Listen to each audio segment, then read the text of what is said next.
Good Erev Shabbos, everybody. Today is Tes Vav Kislev, which means we're entering the second half of the month of Kislev, with two Yomim Tovim to highlight. We have Yotes Kislev coming up this upcoming week. Later in the month we have Hanukkah, which ends as Tevis is beginning, and that's the way the month of Kislev ends. The Rebbe asks an interesting question on this, which is most Yomim Tovim are put in the middle of the month. The reason being, Jews are compared to the moon, and the moon is at its biggest and brightest in the 15th of the month. So that's why Yom Tiv, which is when we have a Geula, a miracle that makes us shine bright, we have that Yom Tiv in the middle of the month. Even Shavuos, which is at the beginning of the month, but at least the moon is on its way up. Why is it that Yotes Kislev and Hanukkah are the unique Yomim Tovim, that the moon is not on its way up? It's past its grandeur. It got as big as I can on the 15th, and now it's on its way down, and then we have a Yom Tiv. And the Rebbe's answer is that the moon losing its light on the second half of the month, we're viewing it wrong if that's what we think is really happening. The moon's not losing its light. The moon is getting closer and becoming united with the sun. And when the moon gets closer to the sun, it starts losing its light, right? The moon, the more distant the moon is from the sun, it starts reflecting the sunlight off of it. The closer it gets to the sun, the less we see the light of the moon.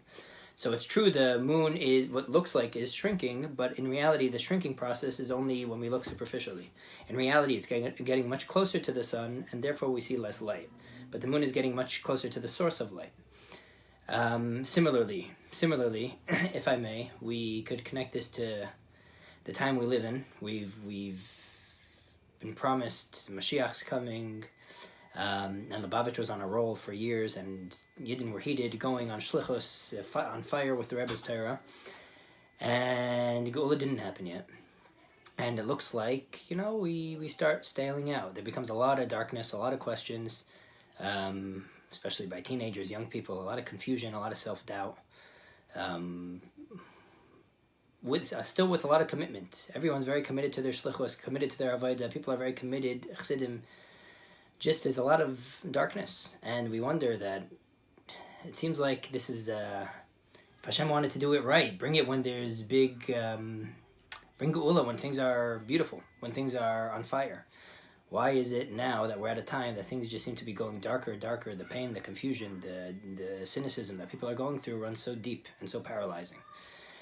And the Hayro, what we have to realize is that this doesn't mean that the world's going dark. It means that the world's getting closer to Geula. And as a new light's about to unfold, until now, Galus is reflecting as much Geula Galus could reflect, like the moon. But now when it gets closer to Geula, the light of Galus starts going dark.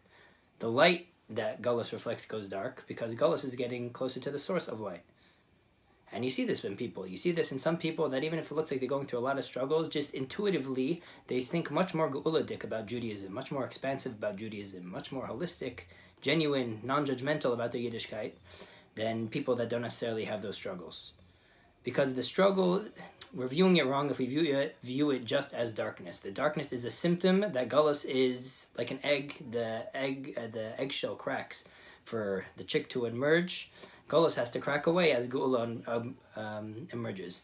When you watch a egg cracking, you could either say an egg cracking, or you could see a new birth happening. So the shell has to crack away. So now we need to make a cheshbon. What light do we live by? If the light that we live by is Galus, like we want life to look like it looked like by our parents, or like it looked like 20 years ago, and we hold on to that being Judaism, that's what life is, that type of lifestyle, then we're just going to watch it get darker and darker and darker and start falling apart, and we'll fall into Yush and giving up. Or when we watch the darkness and cynicism and people internally struggling and disbanding, we could find that as an invitation to be reborn, to now say, what is emerging? What is the new dawn of Geula that's coming on, which is making this all disband?